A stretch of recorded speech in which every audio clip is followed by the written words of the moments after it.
Kebakaran terjadi di Jalan Ancol 4 Pademangan, Jakarta Utara subuh tadi. Sebuah restoran yang menjual hidangan laut ludes terbakar. Tak ada yang tersisa dari bangunan restoran itu. Petugas Gul Karmat Sudin setempat langsung berupaya melokalisir api agar tak meluas ke bangunan lain. Diduga api berasal dari dapur restoran kemudian merambat ke seluruh bangunan. Menurut seorang penjaga, kebakaran terjadi akibat ledakan kompor yang ditinggal saat sedang memasak. Lagi masak buat saya makan, terus saya ambil air wudhu, mau sholat, tiba-tiba itu ada kompor meledak gitu. Di dalam restoran ada berapa orang? Teman saya berdua tuh sama ponakan saya. Beruntung tidak ada korban jiwa dalam peristiwa ini, namun kerugian ditaksir mencapai ratusan juta rupiah.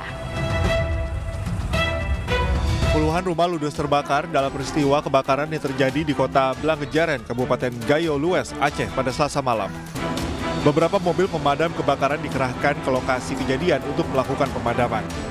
Sempitnya akses masuk ke lokasi kebakaran dan ramainya warga yang menyaksikan kebakaran membuat petugas kesulitan menuju titik lokasi api. Petugas pemadam yang dibantu TNI Polri dan warga berjibaku memadamkan kobaran api. Belum diketahui jumlah kerugian akibat peristiwa ini, namun puluhan rumah warga yang mayoritas berkonstruksi kayu ludes terbakar. Dari Kabupaten Gayo Lues, Aceh, Husaino Ariga, iNews melaporkan.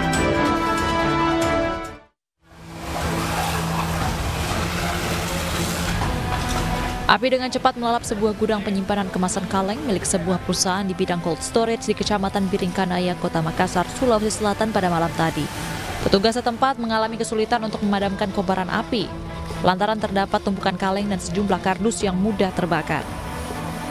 20 unit armada pemadam kebakaran dikerahkan untuk memadamkan api. Bahkan petugas harus menggunakan foam atau busa. Setelah 5 jam lebih, petugas baru akhirnya berhasil memadamkan api. Kendala ini karena di dalam itu tumpukan kaleng, itu yang membuat kami kesulitan.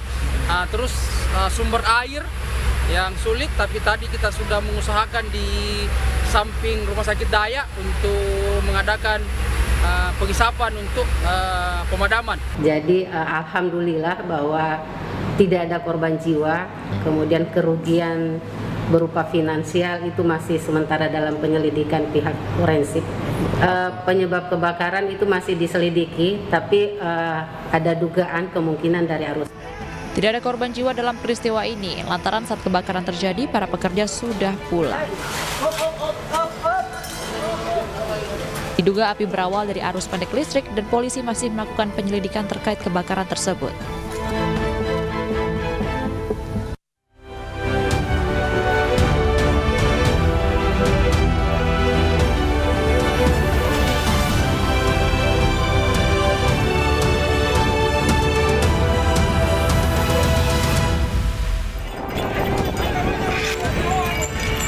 Bentrokan terjadi antara mahasiswa dan warga di Jalan AP Petarani, Sulawesi Selatan di Makassar.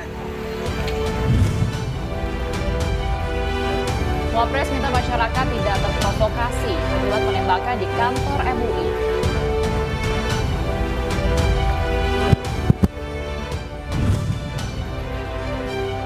Bagi Anda pecinta duren, ada varian baru olahan duren berupa nasi goreng.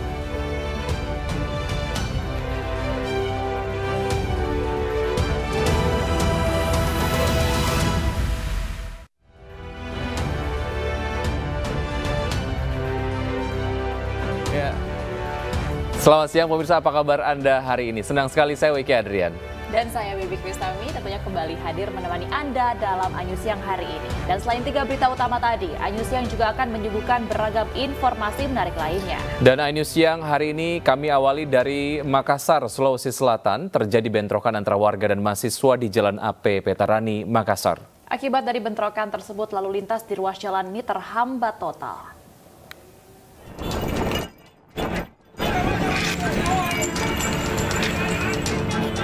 Bentrokan terjadi antara mahasiswa dan warga di Jalan AP Petarani, Makassar, Sulawesi Selatan. Hingga pukul 21 waktu Indonesia Tengah, aksi saling lempar batu, busur, dan bom molotov masih terus terjadi antara warga dan mahasiswa yang berada di dalam kampus UNM. Adanya bentrokan ini membuat lalu lintas setempat terhambat total. Polres Kota Makassar meminta warga untuk mundur dan membubarkan massa dengan cara persuasif.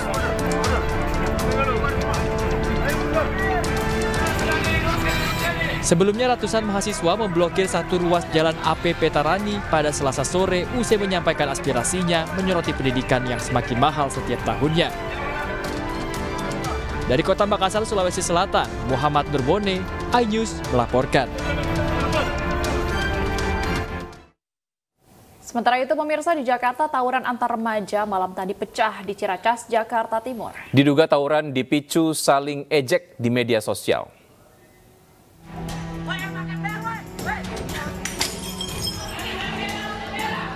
Dua kelompok remaja di Jalan Baping, Ciracas, Jakarta Timur malam tadi terlibat aksi tawuran. Saling serang terjadi menggunakan sajam batu dan benda tumpul lainnya di tengah jalan raya. Aksi tawuran ini dipicu saling ejek kedua kelompok melalui media sosial. Tawuran yang kerap terjadi di Ciracas ini membuat warga sekitar resah karena menimbulkan kerusakan. Di sini sering nggak sih Bang di Jalan Baping ini? Sering banget. Sering banget. Oh, yang abang kan dagang di sini Bang nih. Resah nggak sih Bang? Resah banget Bang. Intinya emang sering di sini tawuran ya. Warga berharap petugas kepolisian kembali menggelar patroli malam untuk menghindari aksi tawuran remaja. Dari Jakarta, Rizky Falufi, iNews melaporkan. Ya pemirsa, komplotan maling motor terekam CCTV warga beraksi di tengah keramaian warga Jalan Menara Air 4 Tebet, Jakarta Selatan. Satu unit motor baru milik petugas Dinas Tata Air yang sedang membersihkan aliran kali Raib di gondol kawanan maling.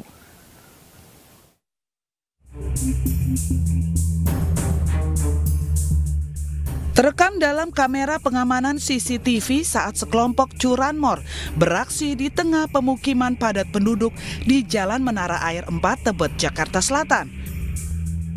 Para pelaku yang berjumlah lebih dari 3 orang saat beraksi membagi tugas. Ada yang memantau lokasi dan ada yang tugasnya menjebol gembok dan kunci motor. Aksi ini tergolong nekat karena selain berada di pemukiman padat penduduk, kawanan curanmor ini juga beraksi di pagi hari saat warga ramai beraktivitas. Tidak hanya itu, lokasi pencurian juga persis di samping pos keamanan RT. Pertama, satu orang kuncingan, satu lagi enggak. Satu lagi ada yang kayak nggak tahu temennya, tahu siapa nggak tahu, ada yang ngawasi biasanya. Biasa namanya gaweane maling yo. Akibat aksi komplotan curanmor ini, satu unit motor metik baru milik petugas Alkal Dinas Tata Air Raib di gondol kawanan ini. Dari Jakarta, Helmi Sajangbati, iNews melaporkan.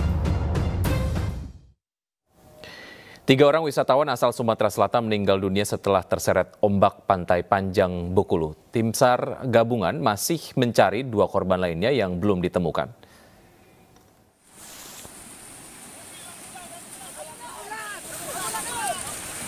Tim SAR gabungan berhasil menemukan 2 korban tenggelam akibat terseret ombak di Pantai Panjang Bengkulu.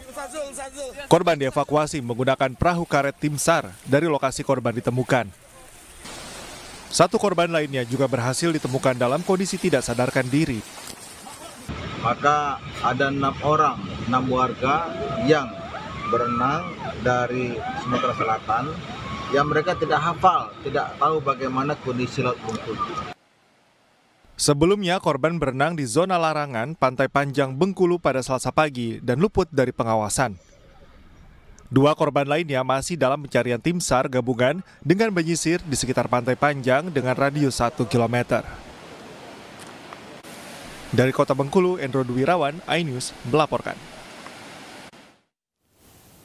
Pemirsa, warga perumahan Permai Penggilingan Cakung, Jakarta Timur digegerkan oleh penemuan jasad seorang pria yang tewas di rumah kontrakan pada dini hari tadi. Diduga korban tewas kehabisan oksigen karena terjepit di ventilasi.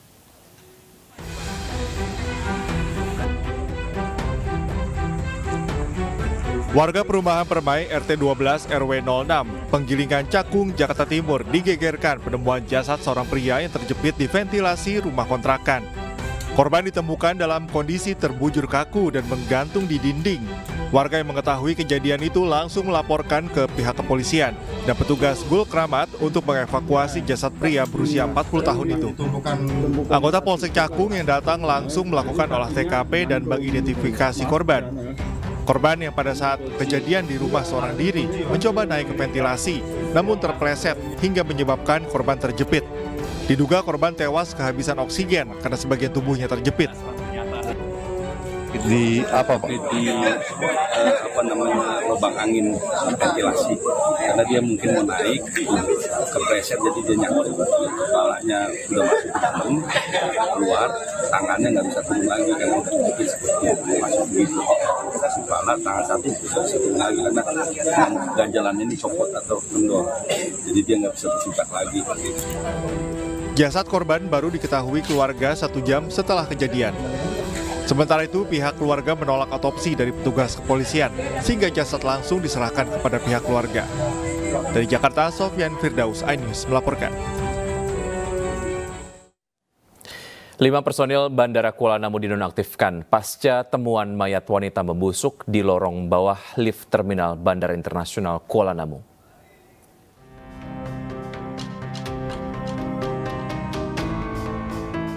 Kelima personil yang dinonaktifkan yakni 2 pejabat senior manajer yang membidangi fungsi operasi dan teknik, dan 3 personil operation security yang membidangi operator CCTV. Hal ini disampaikan Direktur Utama PT Angkasa Pura Aviasi Ahmad Rifai melalui siaran persnya yang diterima melalui Head of Corporate Secretary and Legal PT Angkasa Pura Aviasi Dedi Al-Subur. Penonaktifan kelima personel tersebut menjadi salah satu upaya PT Angkasa Pura Aviasi sebagai bagian dari evaluasi personel dan penyempurnaan prosedur guna memenuhi aspek keselamatan, keamanan, dan pelayanan di Bandara Kuala Namu. Pihak bandara juga masih menunggu hasil pemeriksaan yang dilakukan pihak kepolisian terkait kejadian ditemukannya jasad wanita di Bandara Kuala Namu. Selanjutnya PT Angkasa Pura Aviasi memohon maaf kepada masyarakat luas atas peristiwa tersebut. Melalui pesan singkat, pihak PT Angkasa Pura Aviasi menyampaikan permohonan maaf karena manajemen masih membatasi untuk pemberian keterangan secara lisan dan juga tulisan. Saat ini proses tindak lanjut dari penemuan jasad di Bandara Internasional Kuala Namu sedang dilakukan proses penyelidikan oleh pihak polisian. Dari Deli Serdang, Sumatera Utara, Amiruddin, iNews melaporkan.